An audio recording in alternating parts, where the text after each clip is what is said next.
தன்னுடைய எல்லா சீடர்களையும் உட்கார வச்சிருக்கக்கூடிய ஒரு ஆசிரியர். எல்லா சீடர்களும் படித்து முடிச்சாச்சு. எல்லாரும் நல்ல கல்வி தேர்ச்சி, எல்லாரும் தலைக்கு பின்னாலேயும் ஒளிவட்டம் தெரியற அளவுக்கு கல்வி தேர்ச்சி அடைந்தவர்களாக இருக்காங்க. அத்தனை பேரையும் உட்கார வச்சுட்டு ரொம்ப சுலபமான ஒரு கேள்வியாக அந்த ஆசிரியர் கேட்குறார். எல்லாரும் படிச்சாச்சு, எல்லா கேள்விகளுக்கும் உங்களுக்கு பதில் தெரியும் அப்படின்னு. ஆனால் எனக்கு ஒரு சின்ன ஒரு சந்தேகம் மட்டும் இருக்கு. யார் அந்த சந்தேகத்துக்கு பதில் சொன்னாலும், அந்த சந்தேகத்தினுடைய பொருளை எனக்கு நிவர்த்தி பண்ணாலும் போதும். எல்லா மாணவர்களும் கற்றுத்துறை போகிய மாணவர்கள். சொல்லப்போனால் அத்தனை மாணவர்களையும் சேர்த்து ஆசிரியருடைய பக்கம் அவர்களுக்கு அரைஜான் கூட வராது. அவ்வளவு வானுயர வளர்ந்த மாணாக்கர்கள் எல்லாரும் உட்கார்ந்துருக்காங்க. சிரித்த முகம் மாறாமல் ஆசிரியர் கேட்கிறாரு, வெளிச்சம்னா என்ன அப்படின்னு கேட்கிறாரு. மாணவர்களுக்கு இவ்வளவு சாதாரண ஒரு கேள்வியா இவ்வளவு பீடிகையோடு ஒரு நபர் கேட்பார் அப்படின்னு தோணுது. ஆமா, வெளிச்சம்னா என்ன அப்படின்னு கேட்ட உடனே ஒரு மாணவர் சொல்றாரு, இருட்டா இருக்கும்போது எதிரில் இருக்கிறது என்னன்னே அடையாளம் தெரியாது. வெளிச்சம் வந்த உடனே எல்லாம் அடையாளம் தெரியும். அதற்குத்தான் வெளிச்சம் என்று பெயர். ஆசிரியர் ரொம்ப அழகான விளக்கம், ஆனா எனக்கு இது பத்தாது அப்படின்னு சொல்றாரு. உடனே அடுத்த மாணவர் எழுந்துச்சு, வெளியில நிற்கக்கூடியது பலாமரமா வேப்ப மரமா மாமரமாங்கிற வித்தியாசம் கூட தெரியாது. ஆனா வெளிச்சம் வந்தா மரங்களுக்கு இடையில் உள்ள வித்தியாசங்கள் எல்லாம் அடையாளப்படும். அதுதான் இருக்கக்கூடிய 50 மாணவர்களும் ஆளுக்கு ஒரு விதமா மிக அலங்காரமான வார்த்தைகளை போட்டு, அழகழகான வார்த்தைகளை போட்டு, இவரை விட இன்னும் அழகாக என்னால் விளக்க முடியும்னு விளக்கி முடிச்சதுக்கு அப்புறம் ஆசிரியர் சொல்றாரு, எனக்கு இது எதுவுமே பொருத்தமா தோணல. இது எதுவுமே வெளிச்சத்தின் விளக்கமும் அல்ல. திருப்பி கேட்குறாங்க, வெளிச்சம்னா நீங்க என்ன நினைக்கிறீங்க அப்படின்னு கேட்ட பொழுது ஆசிரியர் சொல்றதுதான் இந்த அன்பிக்கும் உண்டோ அடைக்கும் தாழ்.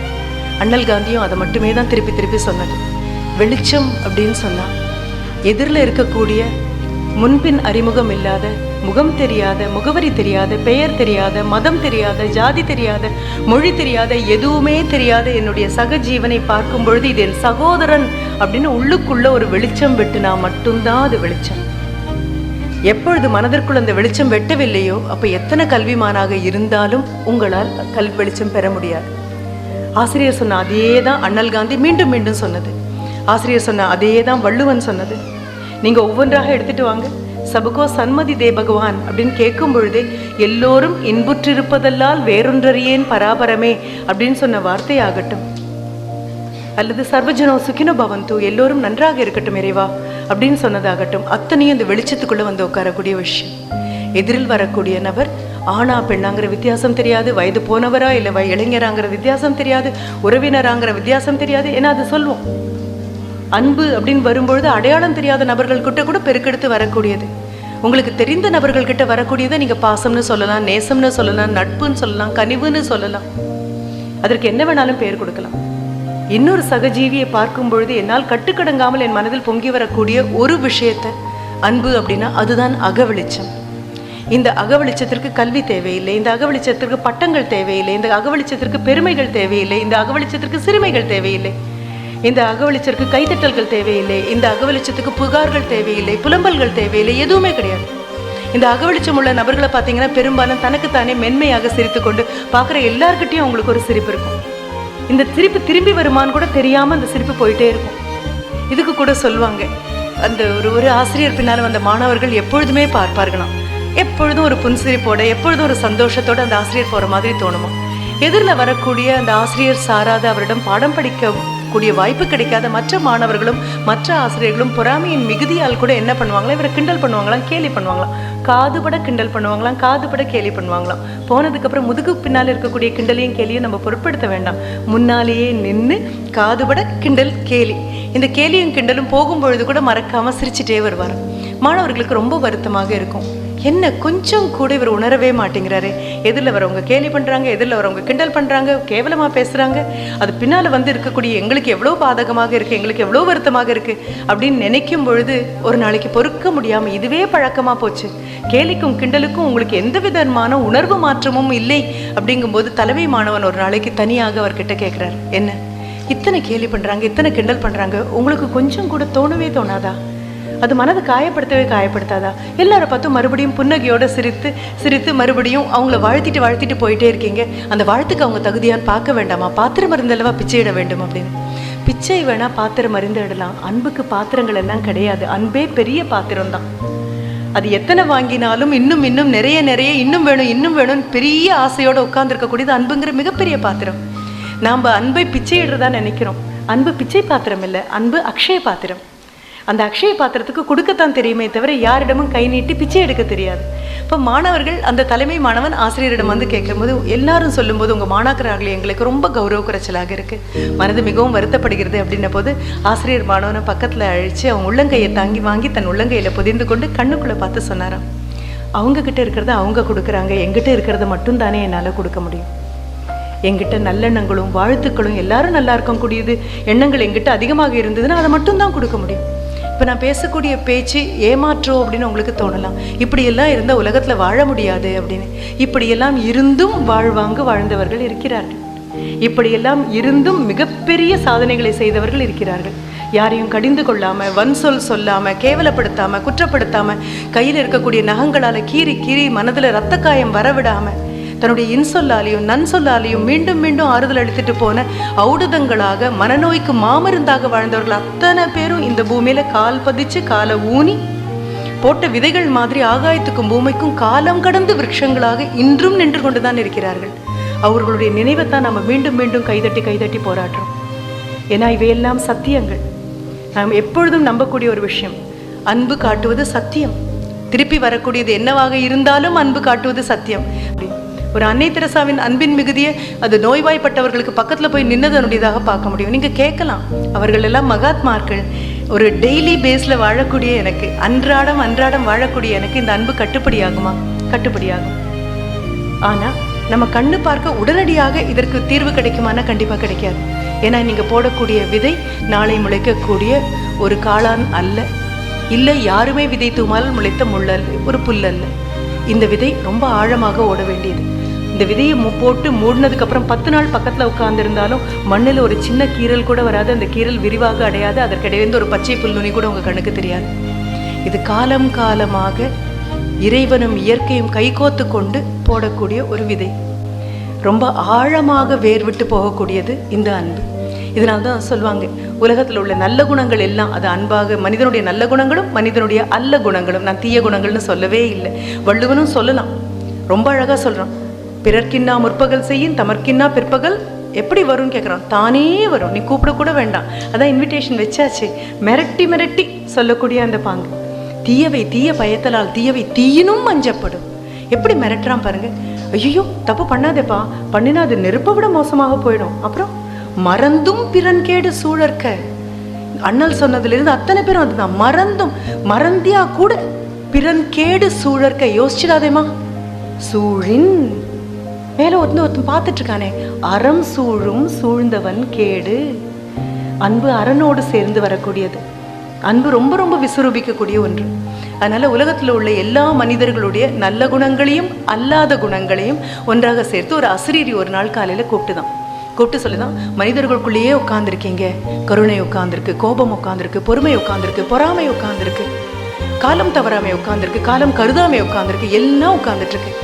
அத்தனைக்கும் ஓய்வு வேண்டாமா? எத்தனை காலம்தான் மனிதன் உடம்புக்குள்ள, மனிதன் மனதுக்குள்ள இப்படி சிக்கிட்டு உட்கார்ந்துருப்பீங்க? இன்னிலிருந்து ஒரு 3 நாட்கள் உங்க எல்லாருக்கும் விடுமுறை. போய் எல்லாரும் சந்தோஷமாக பக்கத்தில் இருக்கக்கூடிய மிக ரம்யமான, மிக மிக அழகான, காலம் போவதே தெரியாத, பகலும் இரவுக்கும் ஒரு வேறுபாடு இல்லாத அளவுக்கு அத்தனை அழகான வனப்பு மிகுந்த ஒரு அழகான தீவு இருக்கு. அந்த தீவுக்கு போங்க. அந்த தீவில் 3 நாட்கள் சந்தோஷமாக நல்லவையும் அல்லவையும் அமைதியாக விடுதலையை அனுபவியுங்கள். சரி, எல்லாம் இறங்கி போயாச்சு. எல்லாரும் ஒரு கப்பலில் வந்தாச்சு, எல்லாரையும் இறக்கி விட்டாச்சு. இறக்கி விட்டபோது கடைசியாக இறங்கியது அன்பு. எல்லாரும் இறங்கியாச்சான்னு ஒரு தடவை பார்த்துட்டு, கப்பல் மாலுமியும் அதோடு இறங்கி வந்தால் ரொம்ப நல்லா இருக்குமேனு அவரையும் இறக்கி வர சொல்லி அவர் கூடயும் வந்து கடைசியாக வந்து நின்றது அன்பு. 3 நாட்கள் நல்லவை அல்லவைங்கிற வித்தியாசமே இல்லை, பொறாமைக்கும் பொறுமைக்கும் வித்தியாசம் இல்லை. எல்லாரும் கையோடு கைகோத்து உறவு கொண்டாடி அவ்வளவு சந்தோஷமாக அந்த 3 நாட்கள் போனதே தெரியாமல் கொண்டாடிட்டு இருக்காங்க. இவ்வளவு அழகாக அந்த 3 நாட்கள் போய் ஒரு மாலை பொழுது இன்று இரவு எல்லாரும் இங்கிருந்து கிளம்பணும். என்ன, நம்மளுடைய எல்லா பண்புகளும் இன்றைக்கு இங்கிருந்து கிளம்பணும், மீண்டும் மனிதனுக்குள்ளே வந்து குடிக்கொள்ளணும், அவ்வளவே தான் அப்படின்னு சொன்ன பொழுது மாலை நேரம் வந்தாச்சு. சூரியனை போய் மேலே இருக்கக்கூடிய சந்திரன், மிச்சம் இருக்கக்கூடிய சந்திரன் மெதுவாக உள்ள வரும்போது மீண்டும் ஒரு அசரீரி கேட்குது. என்ன, இன்னும் அரை மணி நேரத்திற்குள் இங்கே மிகப்பெரிய சூறாவளி வீச போகிறது, யாருக்கெல்லாம் ஓடணுமோ தீவை விட்டு அவங்க எல்லாம் ஓடினா, பக்கத்தில் 10 படகுகள் இருக்கு, சீக்கிரம். அவ்வளவே தான். அது நேரம் வரைக்கும் தோளோடு தோல் சேர்ந்த நபர்கள், கையோடு கை சேர்ந்த நபர்கள், இல்லை நம்மளை போல உங்களுடைய ஃபோன் நம்பர் கொடுக்க முடியுமான்னு கேட்டு வாங்கின நபர்கள், 2 செல்ஃபி எடுத்துக்கிட்ட நபர்கள், அத்தனை குணங்களும் பாஞ்சு காணாம போயாச்சு. கிடைச்ச படகுல அவங்கவுங்க தெரிஞ்சவங்க தெரியாதவங்க எல்லாரையும் ஏற்றிக்கிட்டு போக ஆரம்பிச்சாச்சு. ஆனால் அன்புக்கு தான் உடனடியாக ஓடவே தெரியாது. அன்பு வந்தாச்சுன்னா போன்னு சொன்னாலும் போக மாட்டேன் அப்படின்னு கீழே உருண்டு காலை உதைச்சு முரண்படுத்தக்கூடிய ஒரு குணம் மனிதன்கிட்ட இருக்குன்னா அது அன்பு மட்டும்தான். இந்த அன்பு மெதுவாக போய் பார்க்குது, இங்கே யாரெல்லாம் இருக்காங்க, இங்கே யாரெல்லாம் இருக்காங்க அப்படின்னு தேடுதான். யாரையாவது விட்டுட்டு வந்துட்டோமா, புதர் நடுவில் யாராவது மாட்டிட்டு இருப்பாங்களா, இல்லை ஒரு குகைக்குள்ளே யாராவது போய் மாட்டியிருப்பாங்களா, சந்தோஷமாக படுத்து தூங்கிட்டு எழுந்திருக்காம யாராவது இருப்பாங்களா, ஒவ்வொன்றையா தேடி தேடி தேடி திரும்பி திரும்பி பார்த்து ஒருத்தரும் இல்லை அப்படின்னு ஊர்ஜிதமானதுக்கப்புறம் அன்பு மெதுவாக, ஆனால் அசரீரி மீண்டும் மீண்டும் சொல்லிட்டு இருக்கு, எல்லாரும் ஏறியாச்சு, நீ மட்டும்தான் மிச்சம் அப்படின்னு சொல்லும் போதும் அன்புக்கு பல நேரங்களில் காதே கேட்காது. அன்பனுடைய குணதோஷங்கள்ல இதுவும் ஒன்று. குறைகள் அது கண்ணுக்கே தெரியாது. குறைகள் யார் சொன்னாலும் அதுக்கு காதையே கேட்காது. அது எப்போ நிறைகளை மட்டுமே பார்த்து பார்த்து பழக்கப்பட்ட ஒரு குணம் அது. சரி, வந்து பார்த்தா எல்லாரும் கப்பலை அவங்கவுங்க சின்ன சின்ன தோணி, கப்பலை காணும், சின்ன சின்ன தோணி, காற்று அதிகமாக வீச ஆரம்பிச்சாச்சு, கையில் துடுப்பு இருந்தால் பத்துமான்னு தெரியாது. ஓடி ஓடி ஏறும்போது அன்பு காலில் புழுதி படப்பட ஓடி வந்து முதல்ல இருக்கக்கூடிய படகு கிட்ட கேட்டது, நீ தானே கடமை உட்காந்துருக்கல, எனக்கு கொஞ்சம் ஏற்றிக்கிறியா அப்படின்னு கேட்டோன்னே கடமை சொல்லிச்சா, ஐயோ முடியாது, 3 நாளாக என் கடமைகளெல்லாம் விட்டுட்டு வந்திருக்கேன், அந்த கவலையே பெருங்கவலையாக இருக்குது, ஏதோ ஒரு அசரீரி கூப்பிட்டுதேன்னு ஓடி வந்தேன், உன்னெல்லாம் ஏற்றிட்டு போனால் நீ பாதியில் இங்கே நிறுத்து அங்கே நிறுத்துன்னு சொல்வேன், 4 பேரை ஏற்ற சொல்வேன், என்னால் முடியாது நான் ஓடுறேன் அப்படின்னு கடமை துடுப்பு வலிச்சு போயாச்சு. அடுத்ததை பார்த்தா பொறுமை. ஐயோ பொறுமை, உனக்கு தான் ரொம்ப பொறுமை ஜாஸ்தி, நீ எனக்காக தான் காத்துட்ருக்கேன்னு. ஐயோ பொறுமை முழுக்க பொறுமையாக இருந்தால் எதிரில் இருக்கிறவங்க ஏமாத்திட்டு போயிடுவாங்க. எப்போ பொங்கணும் எப்போ பொறுக்கணும் அப்படின்லாம் எனக்கு நல்லா தெரியும். கண்டிப்பாக இனிமேல் நான் நிற்க மாட்டேன். ஒவ்வொரு குணமும் நல்ல குணம் அல்ல குணம் எந்த குணத்துக்கும் வித்தியாசம் தெரியாமல் எல்லாம் போயாச்சு, இனி இங்கே மாட்டிக்கொண்டோம் அப்படின்னு அன்பு நினச்சிட்டு இருக்கும்போது அப்போ கூட அதுக்கு யார் மேலேயும் கோபம் இல்லை, யார் மேலேயும் வருத்தம் இல்லை. ஐயோ இப்படி ஏமாளி ஆயிட்டோமே அப்படிங்கிற ஒரு சுய பச்சாதாபமும் இல்லை. நாம் பெரும்பாலும் அப்படி ஒன்று சொல்வோம், இந்த காலத்தில் அன்பே காட்டக்கூடாது சார் அப்படின்னு நாம் ஒரு பிரகடனப்படுத்துவோம். யாராவது திரும்பி நமக்கு ஒரு நன்றி சொல்லாமல் போயிட்டாங்க அப்படின்னா, ஒரு புன்னகை கொடுக்காம போயிட்டாங்கன்னா, அப்போ புரிஞ்சுக்கணும் உண்மைதான், நாம் காமிச்ச மாதிரி போலியான அன்புக்கு காலமே கிடையாது. உண்மையான அன்பு யாராவது திரும்பி பார்த்தாங்களான்னு அது திரும்பி பார்க்காது, சிரிச்சாங்களான்னு அது சிரிக்காது. ஏன் பேருந்தில் வந்திருக்கக்கூடிய பெண்மணிக்கு எழுந்திரிச்சு இடம் கொடுத்து எல்லாரும் பார்த்துட்டாங்களான்னு ஒரு தடவை அவசரமாக ஒரு பார்வை விடுறோம் இல்லையா, அந்த பார்வை கூட அன்பு பார்க்காது. வந்திருக்கக்கூடிய பெண்மணிக்கு கொடுக்க வேண்டியது என்னோட கடமை, அவ்வளவே தான். இன்னும் வேற ஏதாவது கொடுக்க முடிஞ்சிருந்தா நான் கொடுத்துருப்பேனே அப்படின்னு சொல்லக்கூடியது. அன்பு பார்க்குது ஒன்றுமே தெரியல, வானம் எல்லாம் இருண்டு வந்தாச்சு, பேரிரைச்சலோட ஊன்னு காற்றடிக்க ஆரம்பிச்சாச்சு, பெருமழை கொட்ட போது இந்த தீவும் பாதுகாப்பானது அல்ல அப்படின்னு அன்புக்கு தெரியும். சரி போ, அதனுடைய வருத்தம், இவங்கெல்லாம் போகிற வழியில் பாதியில் சூறாவளியில் மாட்டிட்டா என்ன பண்ணுறது, அப்படி யாராவது கடலில் விழுந்திருந்தா கூட அவங்களை காப்பாற்றி கொண்டு போகணுமே, எல்லா பண்புகளுமே மனிதர்களுக்கு தேவையாச்சே, இது எப்படி விடுறது அப்படிங்கும்போது ரொம்ப பழுதுபட்ட ஒரு ஓட்டை படகு மாதிரி ஏறி உட்காந்திங்கன்னா உள்ளே போயிடும் அப்படின்னு தோணுது. அந்த படகுல ஏதோ ஒரு வயது போன மிக முதிர்ந்த நரை அப்படின்னா இதற்கு மேல் நரைக்க முடியாது, திரைன்னா இதற்கு மேல் முகத்தில் சுருக்கம் விழ முடியாது, அத்தனை முதிய ஒரு நபர் கையில் ஒரு சின்ன ஒரு துடுப்போட அந்த ஓட்ட படகை ஓட்டிகிட்டே வர்றாரு. ஆபத்தில் இருக்கும்போது ஓட்டை என்ன நல்லதுன்னு எது கிடைத்தாலும் நமக்கு தரிசனம் வேற மாதிரி இருக்கும். ஓடி வந்து அன்பு நிற்கும்போது, வா ஏர், எனக்கு தெரியும் நீ இப்படி தான் நிற்ப அப்படின்னு சொல்லி அந்த நபர் சொல்கிறார். நீங்கள் யாராக இருந்தால் என்ன, கரைக்கு போய் சேரலாம், கண்டிப்பாக போயிடுவோன்னு நம்புகிறேன். அந்த நம்பிக்கை தான் இந்த துடுப்பு. மெதுவாக ஓட்டி போனால் இடையில கொஞ்சம் ஓட்டை இருக்கும், அங்கே ஒழுகும். சில நேரங்களில் சூறாவளியினுடைய வன்மம் தாங்காமல் உடஞ்சி கூட போகலாம். ஆனாலும் கடைசி நிமிஷம் வரைக்கும் உன்னை நான் கைவிட மாட்டேன், கரையை போய் அடைஞ்சிடலாம் வா அப்படின்னு சொன்னாரு.